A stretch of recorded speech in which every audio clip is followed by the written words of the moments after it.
Hello बच्चों, let's read the question which says that ये assertion reason type का question है जिसमें असर्शन में कहा गया कि the value of K increases with increase in temperature in case of endothermic reactions.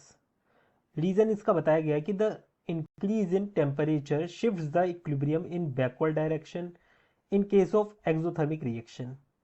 तो यहाँ पर कहा गया कि जब हम टेम्परेचर को इंक्रीज करते हैं तो ये शिफ्ट कर देता है इक्विलिब्रियम को बैकवर्ड डायरेक्शन में एक्सोथर्मिक के केस में। फिर यहाँ पर ऑप्शन दे रखे हैं जिसमें ए में बोला गया है both A and B are true, R is the correct explanation of A. B में कहा गया कि both A and R true but R is not the correct explanation of A. C में कहा गया है कि A is true but R is false. D में कहा गया कि A is false but R is true. और ई में कहा गया both A and are false. Here the key concept for this question is factor affecting Kc। अब ये Kc क्या है? ये है इक्विलिब्रियम कांस्टेंट। इक्विलिब्रियम कांस्टेंट को हम Kc से डिनोट करते हैं और कौन सा फैक्टर इसे अफेक्ट करता है? ये है टेम्परेचर। अगर आप टेम्परेचर चेंज करोगे तो Kc की वैल्यू चेंज होगी क्योंकि ये टेम्परेचर डिपेंडेंट होता है।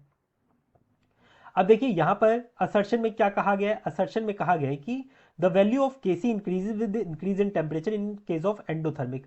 एंडोथर्मिक रिएक्शन हमारी कैसी होती है? जिनका डेल्टा H कैसा होता है? पॉजिटिव होता है।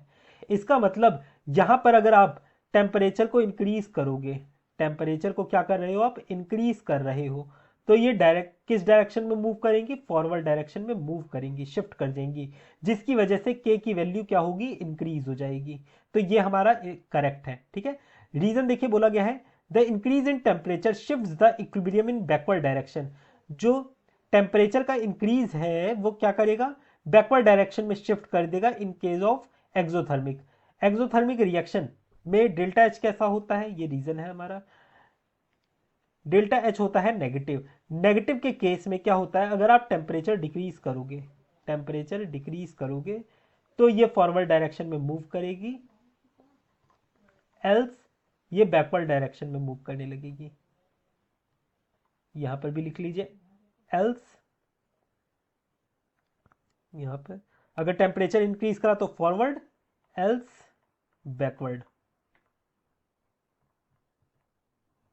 अब यहां पर क्या कहा गया है? द इंक्रीज इन टेम्परेचर, मतलब हम डिक्रीज नहीं इंक्रीज कर रहे हैं। इंक्रीज कर रहे हो तो ये बैकवर्ड डायरेक्शन में मूव करेगी। इसका मतलब रीजन भी हमारा करेक्ट दे रखा है। ठीक है, तो यहाँ असर्शन और रीजन दोनों ही करेक्ट है, पर ये एक्सप्लेन एक दूसरे को नहीं कर रहे हैं। तो हमारा आंसर क्या होगा? ऑप्शन बी इसका करेक्ट आंसर होगा। That is both A and R true but R is not the correct explanation of A. I hope you understood it well. Best of luck.